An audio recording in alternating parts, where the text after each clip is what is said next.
Alléluia. Amen. Dieu est présent parmi nous ce matin. Amen. Et il veut nous bénir. Il veut me bénir, il veut te bénir.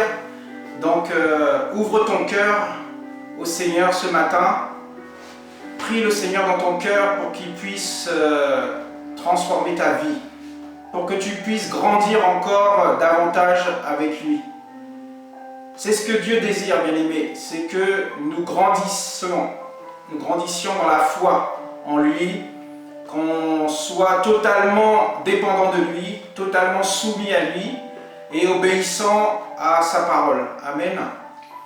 Alléluia. Nous allons remettre ce moment entre les mains de Dieu. Donc ouvrez votre cœur, ouvrons notre cœur et prions le Seigneur qui est là, présent parmi nous, en esprit et en vérité. Alléluia. Seigneur notre Dieu, notre Père, nous voulons te louer et te rendre grâce pour ce moment, ce privilège que nous avons, Seigneur, d'être dans ta présence ce matin, Seigneur. Merci, Seigneur, pour ta fidélité, ton amour, ta bonté, ta grandeur, ta puissance. Merci, Seigneur, pour ta parole qui est la vérité, Seigneur.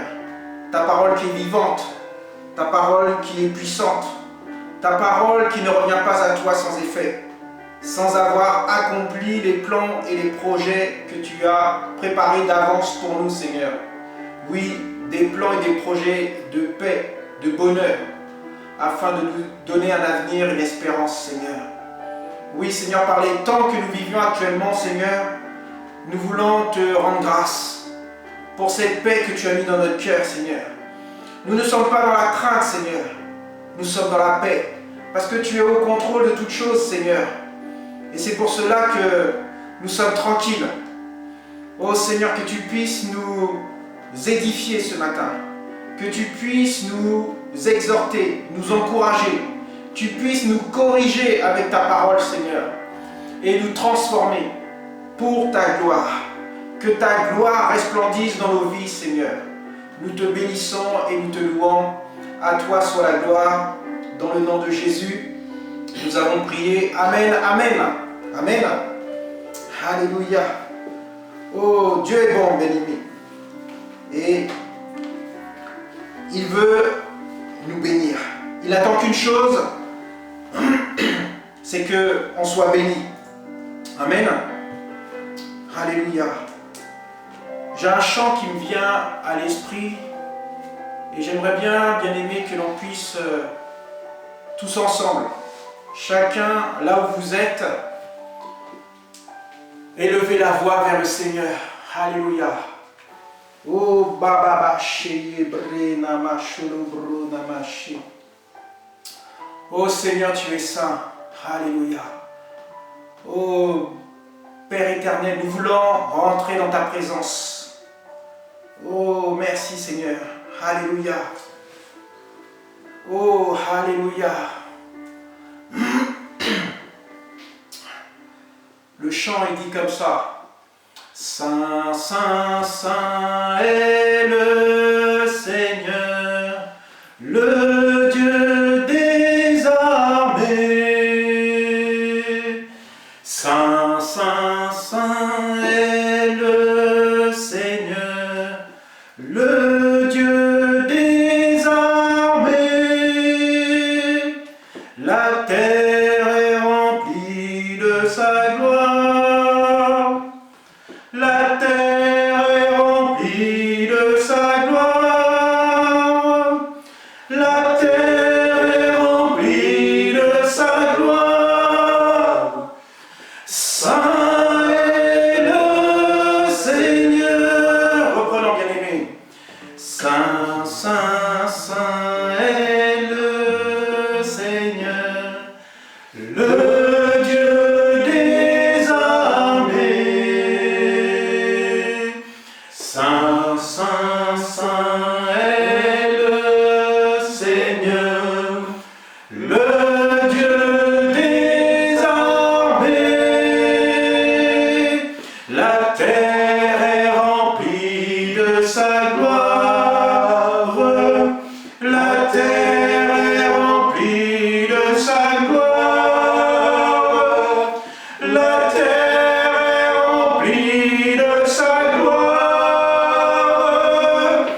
Saint est le Seigneur. Alléluia. On peut acclamer le Seigneur ce matin. Oh, alléluia, tu es grand, tu es bon, Seigneur. Alléluia, nous sommes dans la joie d'être dans ta présence ce matin, Seigneur. Oh, Père éternel, Dieu Tout-Puissant. Oh, bien-aimé, Dieu a mis dans mon cœur ce matin ce thème, que nous devons veiller. Veiller à ta sanctification. Tel est le thème de la parole que Dieu a mis dans mon cœur. Mais veiller à te sanctifier. Veiller à notre sanctification. Veiller à que nous soyons saints. Nous devons rester, bien-aimés, dans la sainteté de Dieu. Amen. Bien-aimés, la Bible dit dans le livre d'Exode, au chapitre 19, verset 6, Dieu nous donne un ordre. Et il l'a déjà donné dès l'Ancien Testament. Exode, chapitre 19, verset 6. Alléluia. Ce matin, nous allons, une fois de plus, écouter Dieu nous parler. La Bible dit dans le livre de 2 Timothée, chapitre 3, verset 16, « Toute écriture est inspirée de Dieu et utile pour corriger, pour exhorter, pour transformer,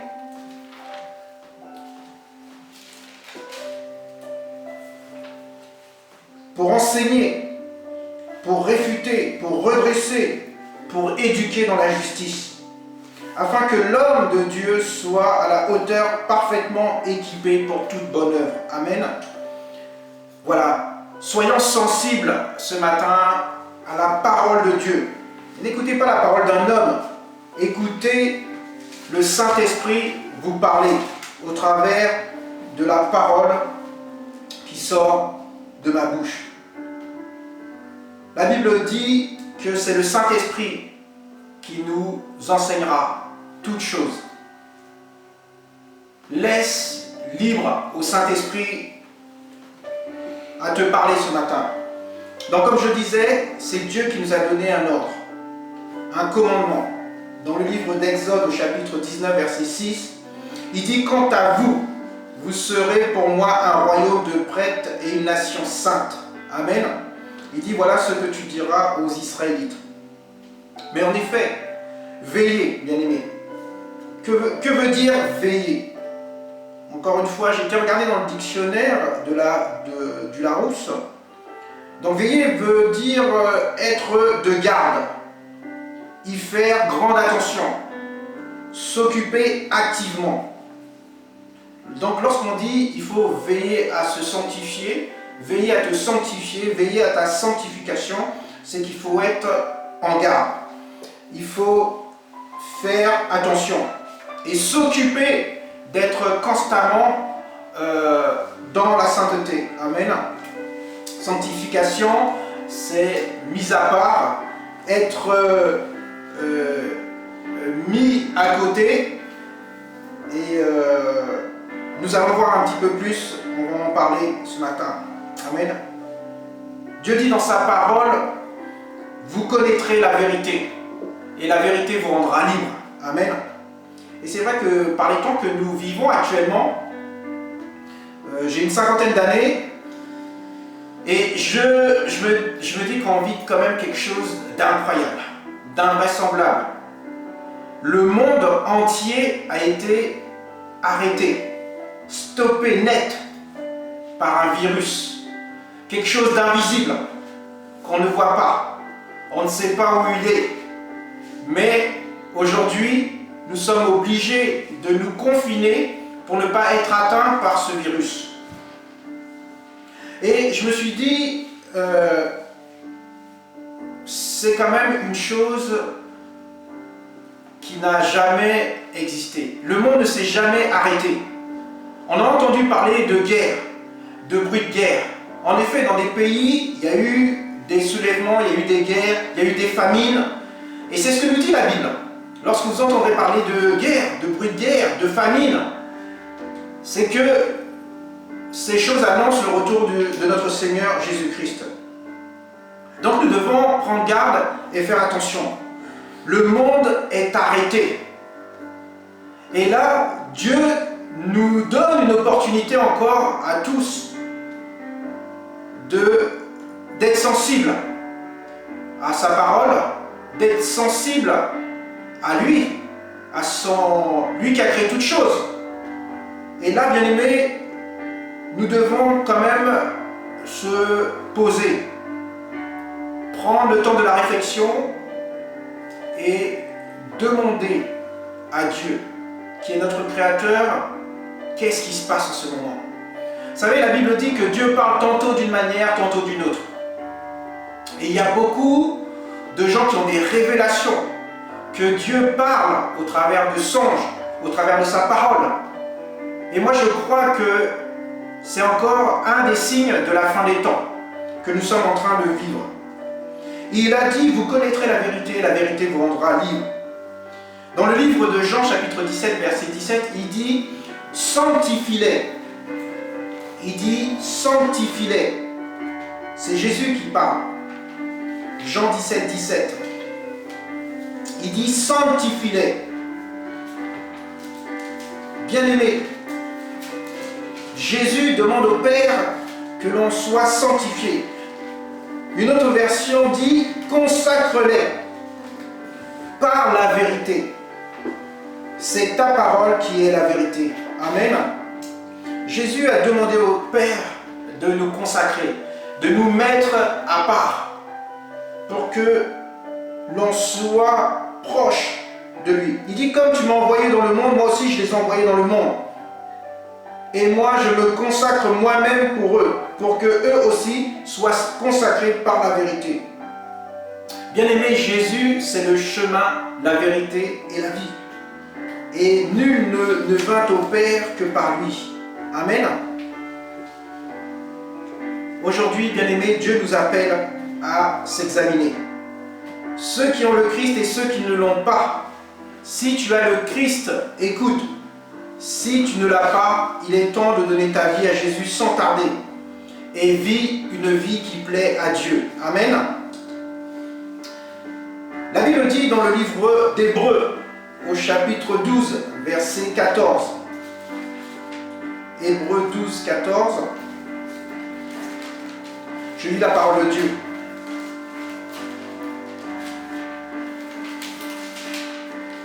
Il dit, poursuivez la paix avec tous, ainsi que la consécration, sans laquelle personne ne verra le Seigneur.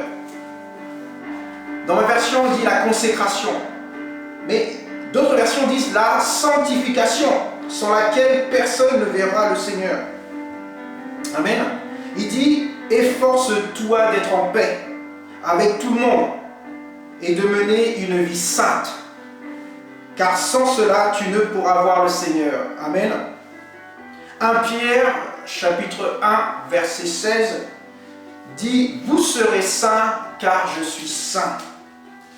Comme je disais la dernière fois, il y a beaucoup d'églises qui disent encore que nous sommes des pécheurs.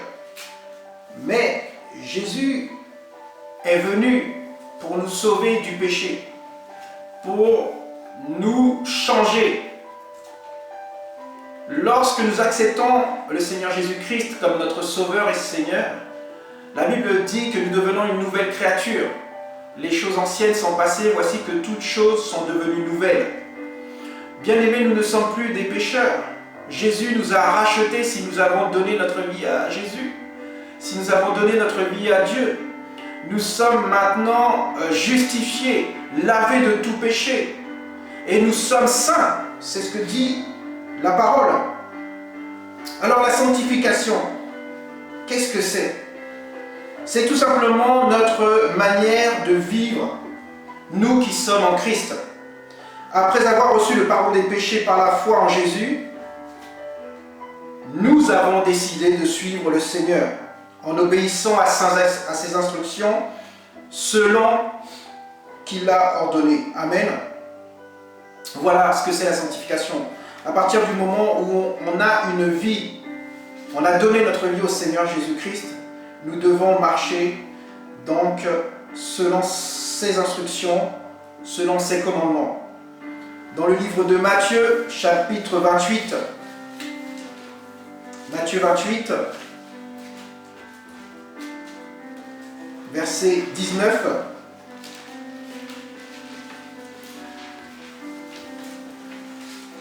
il est écrit: allez, faites de toutes les nations les disciples, les baptisez au nom du Père, du Fils et du Saint-Esprit. Amen. Il dit, Jésus qui parle, il dit: et enseignez-leur à garder tout ce que je vous ai commandé. Quant à moi, je suis avec vous tous les jours jusqu'à la fin du monde. Amen. Bien-aimés, la sanctification, c'est une normalité pour nous qui avons confessé le Seigneur Jésus-Christ comme notre Seigneur. La Bible nous le rappelle dans le livre de Jean, chapitre 14. Jean, chapitre 14.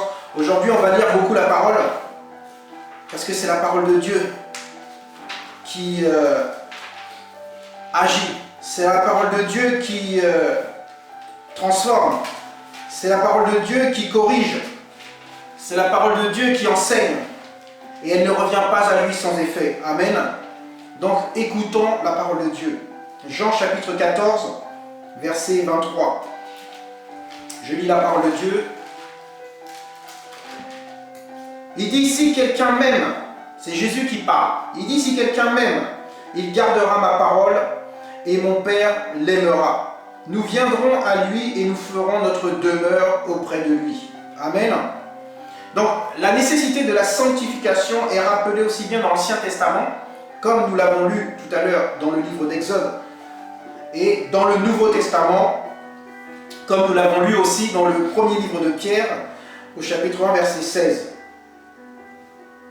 Elle concerne tous ceux qui sont appelés à vivre dans une vraie communion avec Dieu. La sanctification conditionne toute notre vie par rapport à Dieu, à Jésus et au Saint-Esprit. La Bible le dit dans le deuxième livre de Corinthiens,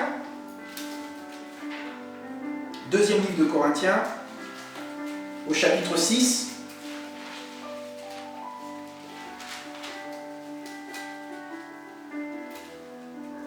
à partir du verset 14. Écoutez ce que dit la parole de Dieu. Il dit: ne formez pas avec les non-croyants un attelage disparate. En effet, quelle association peut-il y avoir entre la justice et le mal? Quelle communion entre la lumière et les ténèbres? Quel accord entre le Christ et Bélial? Quelle part pour le croyant avec le non-croyant? Quel contrat pour le sanctuaire de Dieu avec les idoles? En effet, nous sommes, nous, le sanctuaire du Dieu vivant. Ainsi que Dieu l'a dit: j'habiterai et je marcherai au milieu d'eux. Je serai leur Dieu et eux, ils seront mon peuple. Aussi, sortez du milieu d'eux, séparez-vous, dit le Seigneur. Ne touchez pas à ce qui est impur. Et moi, je vous accueillerai. Je serai pour vous un père et vous serez pour moi des fils et des filles, dit le Seigneur. Amen. Bien-aimés, nous devons réaliser, nous devons comprendre que Dieu est saint. Ça veut dire qu'il est absolument pur. Cet attribut établit et renforce la différence entre Dieu et ses créatures. Seul Dieu est saint par lui-même. Amen. L'Écriture déclare, comme on l'a lu tout à l'heure dans 1 Pierre, chapitre 1, verset 16, l'Écriture dit: vous serez saints car je suis saint. C'est Dieu qui parle. Amen. Exode 15 nous le rappelle aussi. Et dans le livre de Deutéronome au chapitre 23, j'ouvre la parole de Dieu. Deutéronome chapitre 23, verset 14.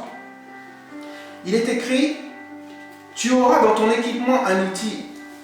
23, 14. Quand tu iras t'accouplir dehors, tu feras un trou, puis tu te retourneras pour recouper. Non, c'est pas ça. Deutéronome.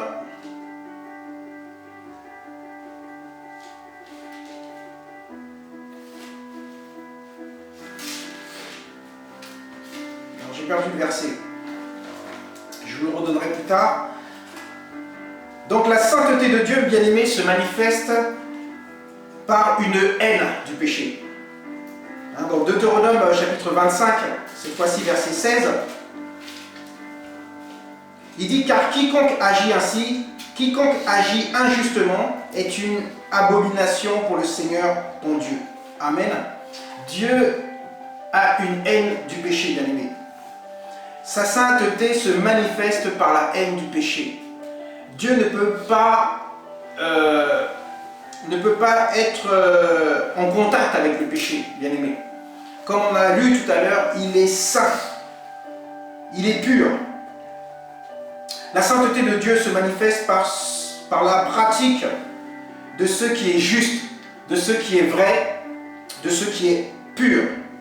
Dans le livre de Proverbes, chapitre 15, Proverbe 15, verset 9, il dit, la voix du méchant est une abomination pour le Seigneur. Il aime celui qui poursuit la justice. Amen. La sainteté de Dieu, bien-aimé, se manifeste par la séparation avec le pécheur. Ésaïe, chapitre 59,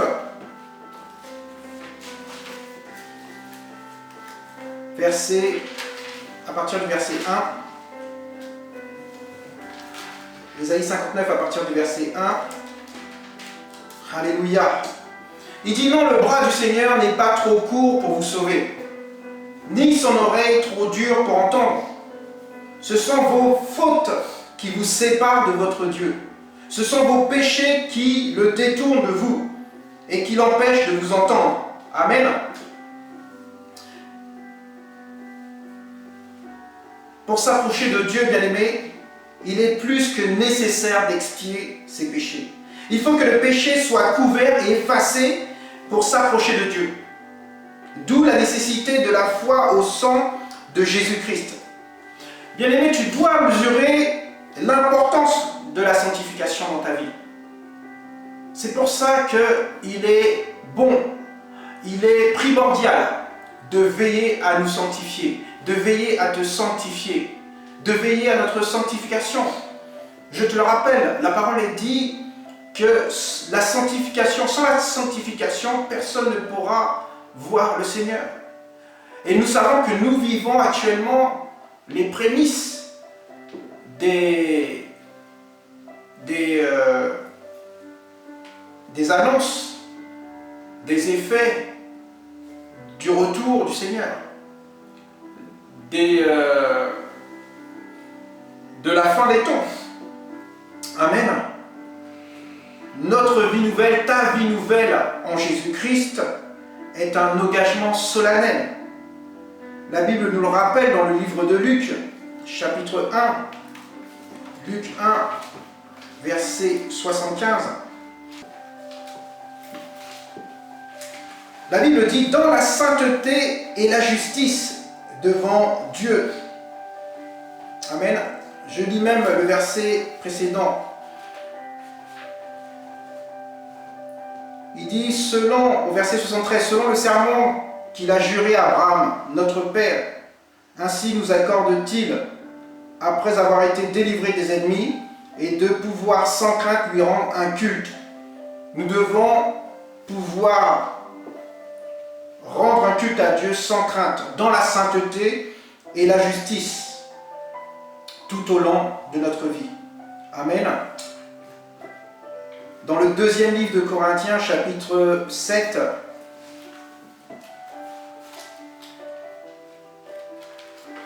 verset 1,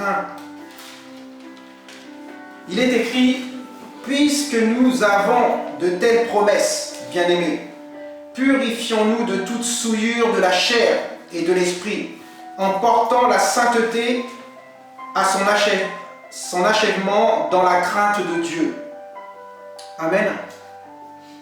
Donc, bien-aimés, nous devons être en communion avec Dieu dans la sainteté. afin d'être exaucés quand nous prions, afin de vivre par le Saint-Esprit qui nous communique les dons et qui produit en nous son fruit. Amen. La sanctification doit avoir une place vitale dans notre vie. Le Saint-Esprit de Dieu qui a été donné de la part de Dieu et du Seigneur Jésus-Christ pour venir habiter en toi, en moi, en nous, il nous révèle et nous inspire la sainteté divine. L'Esprit de Dieu sait parfaitement, lui qui est saint, lui qui est appelé l'Esprit de sainteté, il connaît toutes choses, il connaît les profondeurs de Dieu. La Bible nous le rappelle dans le premier livre de Corinthiens, chapitre 3, verset 16. Il nous dit, « Ne savez-vous pas, bien-aimés, que vous êtes le sanctuaire, vous êtes l'habitation de Dieu, et que l'Esprit de Dieu habite en vous. » Amen. Oui, bien-aimés, Dieu t'appelle à être saint. Dieu t'appelle à te sanctifier. Dieu t'appelle à te mettre à part des autres. C'est témoigner au monde la vie de Dieu en toi. Tu as été lavé par le sang de Christ et que tu dois faire la différence. Tu dois être différent. Tu dois montrer la sainteté de Dieu dans ta vie. Le monde attend avec un ardent désir la révélation des enfants de Dieu. Amen. Oui, bien-aimé, tu dois avoir une conduite irréprochable et exemplaire. Amen. Sois un instrument de paix, comme nous l'avons lu au début du message. Pour Dieu. Amen. Je lisais ça cette semaine. Là où il y a de la haine, mets de l'amour. Là où il y a de l'offense, mets du pardon. Là où il y a du doute, mets de la foi. Là où il y a du désespoir, mets de la confiance. Là où il y a de la tristesse, mets de la joie. Là où il y a de l'obscurité, mets de la lumière. Bien-aimés, dans le livre d'Éphésiens, chapitre 1, on va lire à partir du verset 3.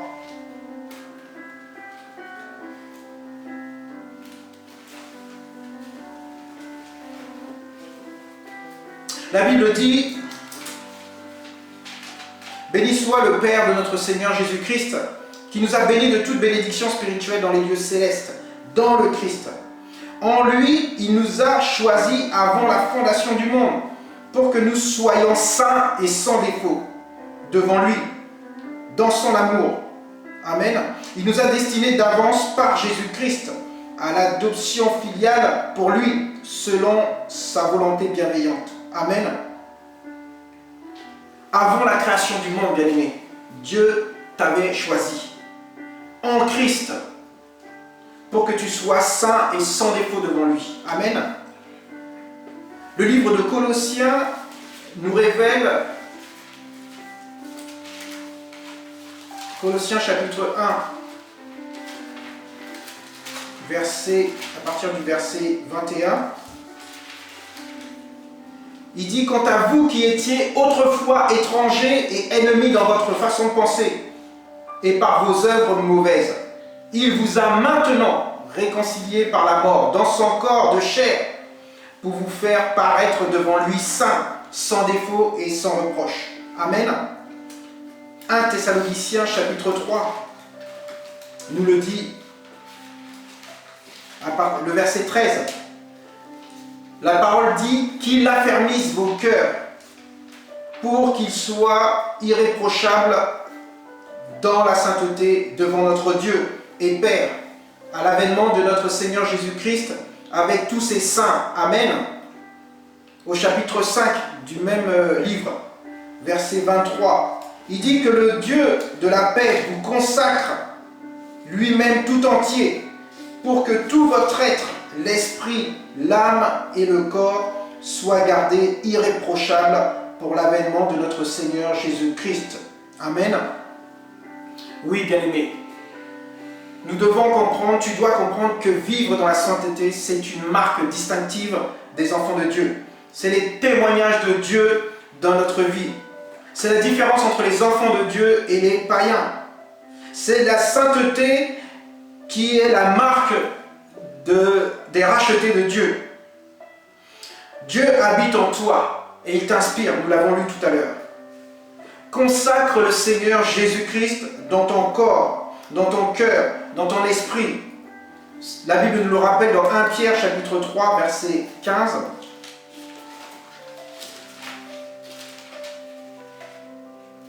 Mais dans votre cœur, consacrez le Christ comme Seigneur.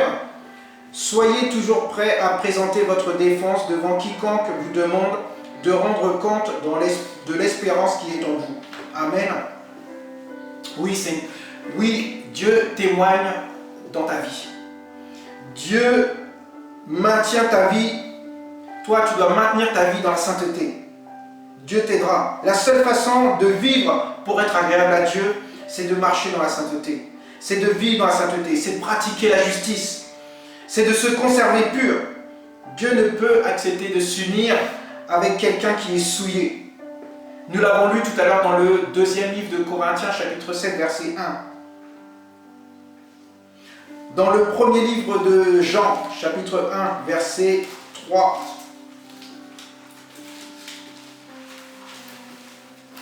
Premier livre de Jean, chapitre 1,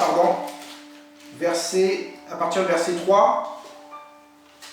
La Bible dit, ce que nous avons vu et entendu, nous vous l'annonçons à vous aussi, pour que vous soyez, vous aussi, en communion avec nous. Or, notre communion est avec le Père et avec son Fils Jésus-Christ. Cela, nous l'écrivons pour que notre joie soit complète. Le message que nous avons entendu de lui et que nous vous annonçons, c'est que Dieu est lumière et qu'il n'y a pas de ténèbres en lui. Amen. Si nous disons que nous sommes en communion avec lui et que nous marchions dans les ténèbres, nous mentons et nous ne faisons pas la vérité. Mais si nous marchons dans la lumière comme lui-même est dans la lumière, nous sommes en communion les uns avec les autres. Et le sang de Jésus, son Fils, nous purifie de tout péché. Amen. Donc, bien-aimés, nous pouvons vivre dans le monde, mais nous devons nous préserver des souillures du monde. Amen. Nous sommes une habitation de Dieu. Dans Éphésiens chapitre 2, au verset 19, à partir du verset 19, il dit, ainsi donc, vous n'êtes plus des étrangers, ni des exilés, mais vous êtes des concitoyens des saints, membres de la maison de Dieu. Vous avez été construits sur des fondations constituées par des apôtres et des prophètes, Jésus-Christ lui-même étant la pierre de l'angle. C'est en lui que toute construction bien coordonnée s'élève pour être dans le Seigneur un sanctuaire saint. C'est en lui que vous aussi vous êtes construits ensemble pour être une habitation de Dieu dans l'Esprit, dans le Saint-Esprit. Amen. Tu es une habitation de Dieu, bien-aimé. Éphésiens chapitre 4.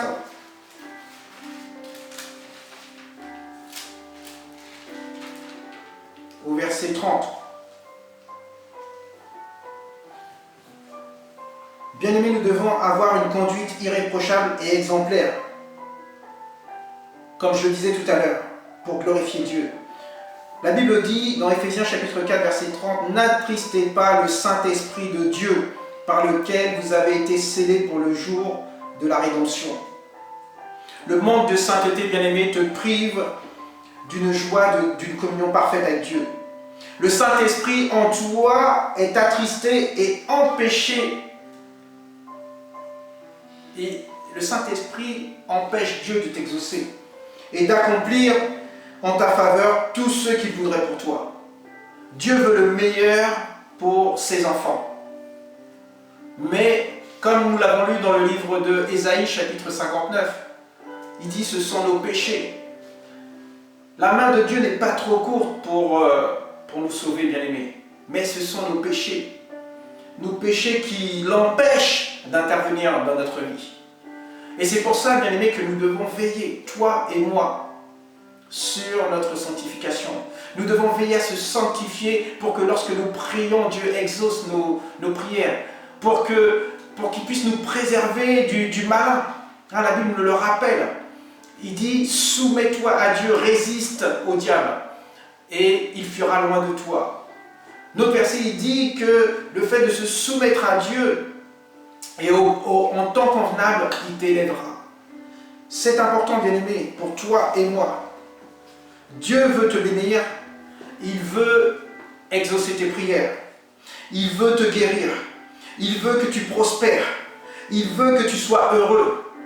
Alors c'est pour ça, bien-aimé, que pour sortir des situations dans lesquelles nous traversons des situations difficiles, des fois on peut passer par des déserts, des fois la maladie qui est là, Dieu veut nous guérir, Dieu veut nous bénir, Dieu veut que nous prospères. Il dit que son bras n'est pas trop court pour nous sauver, ni son oreille trop dur pour nous écouter. Le problème, bien-aimé, c'est le péché. Et c'est pour ça que nous, en vivant dans une vie de sainteté, nous sommes sûrs d'avoir la faveur de Dieu. Nous sommes sûrs de plaire à Dieu.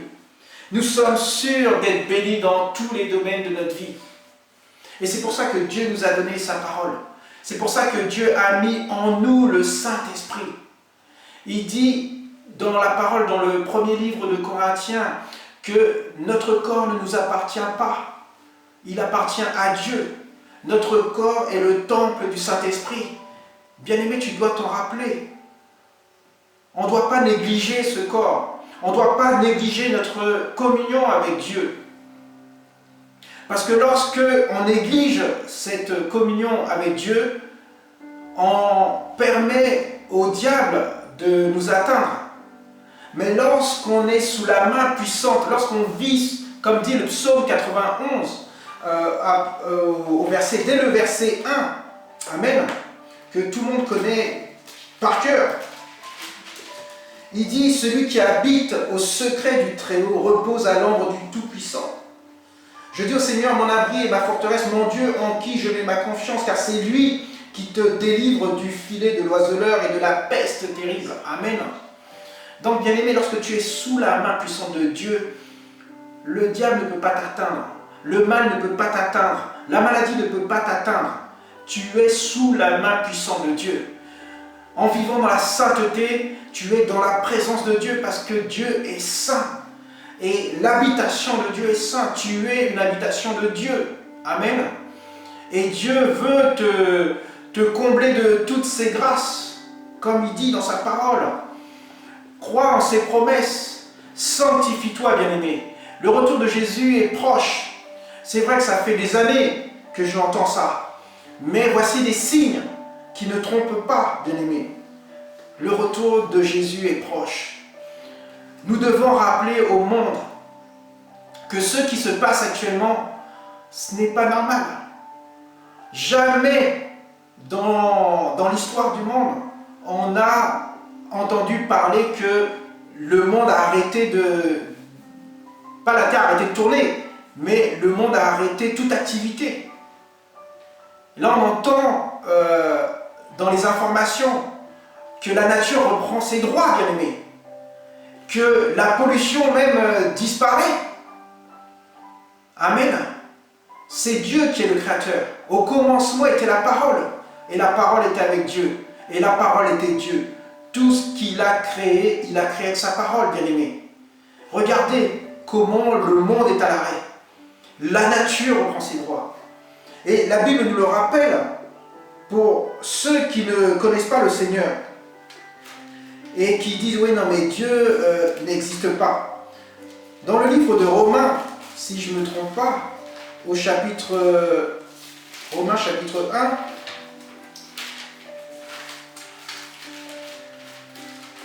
Romains chapitre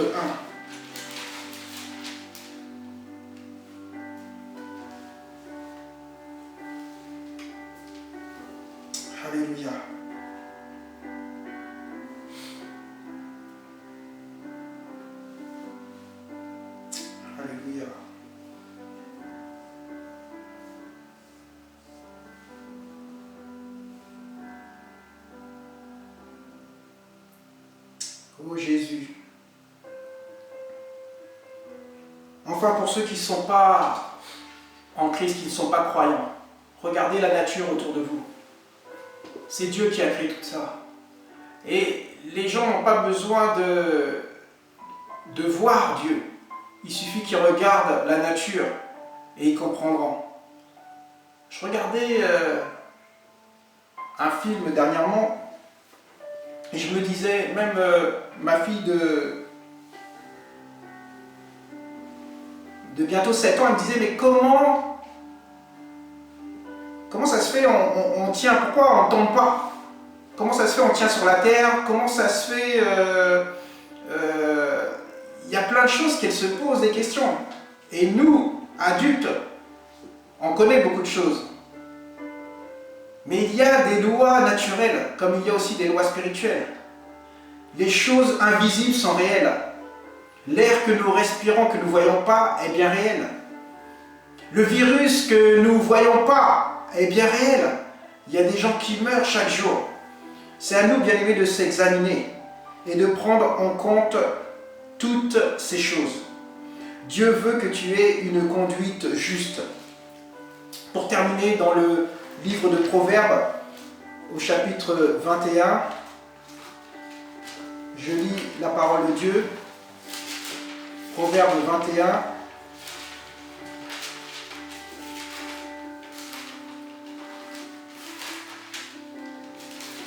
Au verset 3. La Bible nous dit d'agir selon la justice et l'équité. Voilà qui est pour le Seigneur préférable au sacrifice. Amen.